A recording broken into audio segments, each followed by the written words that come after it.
नमस्कार सर्वांना श्री स्वामी समर्थ। मी कोमल तुमचं स्वागत करते आपल्या कोमल वाघमोडे ब्लॉगमध्ये।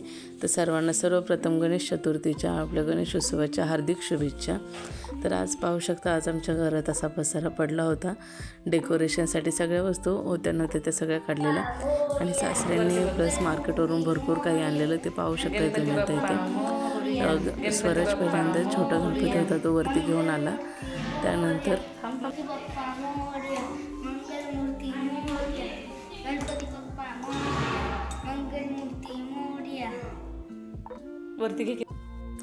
त्यानंतर यांनी मोठा गणपती पाठीमागून आणला। छोटा गणपती हा घरातला आहे, मुलांनाही आवडतो तो आणायला घरामध्ये। तर स्वराजलाही खूप आवडतं आणि मोठा गणपती त्याला घेता येत नाही म्हणून तो छोटा गणपती तसा दरवेळेस आणतो। गेल्या वर्षी त्याने तेच केलेलं। तर इथं आता तो यांनी घरातला गणपती आणलेला, त्यामुळे मी आता आरतीचं ताट वगैरे घेऊन जात होते। आता आरतीचं ताट वगैरे घेतलेलं आहे, आरती करून गणपती बाप्पाला आतमध्ये घेतलं। मुलांचं चाललेली गडबड, इकडे जा तिकडे जा। तर अशी आहे आमची बाप्पांची मूर्ती पाहू शकताय। बाप्पा यावेळेस बसलेले असे विराजमान आहेत छानपैकी।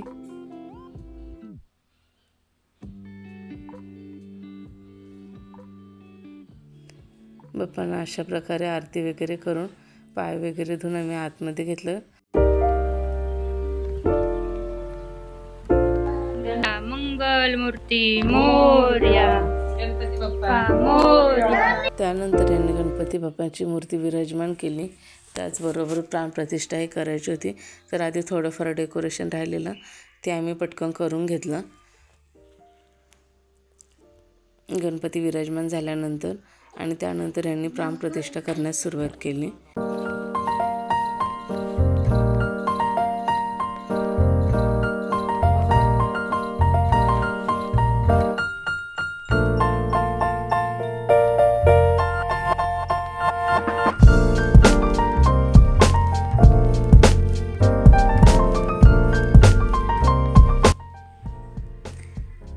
तोपर्यंत आम्ही प्राणप्रतिष्ठा करायच्या आधी डेकोरेशनचं जोपर्यंत चाललेलं, सासरे आणि जाऊबाई डेकोरेशन करत होत्या छोटी जाऊ, आणि तोपर्यंत मी इथे गणपतीच्या बाजूची तयारी करून घेतली विडे वगैरे ठेवून। कारण आधी आमची काहीच अशी पूर्वतयारी झालेली नव्हती, कारण सकाळपासून नुसती गडबड होती। आणि ही दोन्ही छोटी मुलं स्वराज तेवढं काय नाही पाहून हिंदवीसारखी रडत होती।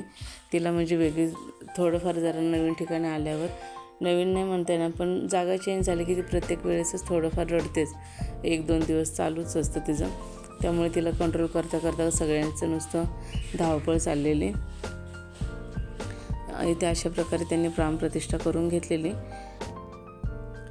त्यानंतर बाप्पांसाठी उकडीचे मोदक करण्याची गडबड सुरू झाली। तर त्यावर नारळ वगैरे फोडून झालेले, पण बाकीचं कामं राहिलेली। तर त्यानंतर मोदक बनवून घेतले लगे हात, कारण आरतीही करायची होती, नैवेद्यही दाखवायचा होता। तर पहिल्यांदा मोदक वगैरे करून घेतले आणि त्यानंतर आम्ही आरतीलाही सुरुवात केली। तोपर्यंत यांची आरतीची तयारी चाललेली होती इथे। गणपतीला धूप दीप दाखवून घेतला ह्यांनी, त्याचबरोबर अगरबत्ती वगैरे लावून वगैरे सगळं करून घेतलं इथली तयारी। बाप्पांना नमस्कार वगैरे।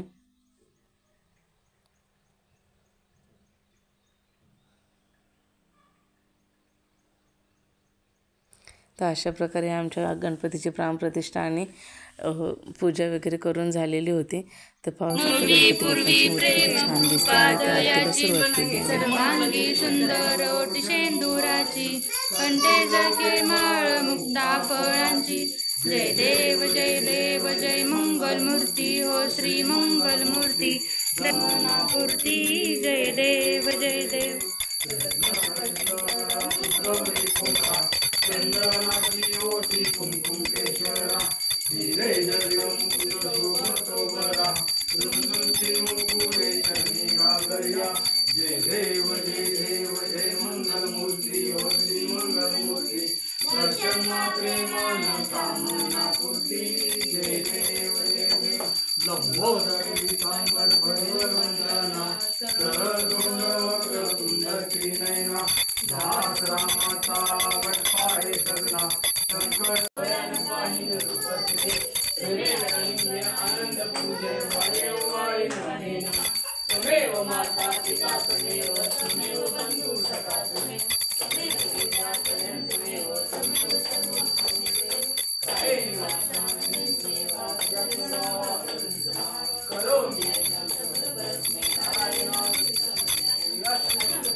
गणपती बाप्पा मोरया, मंगलमूर्ती सदा सर्वा.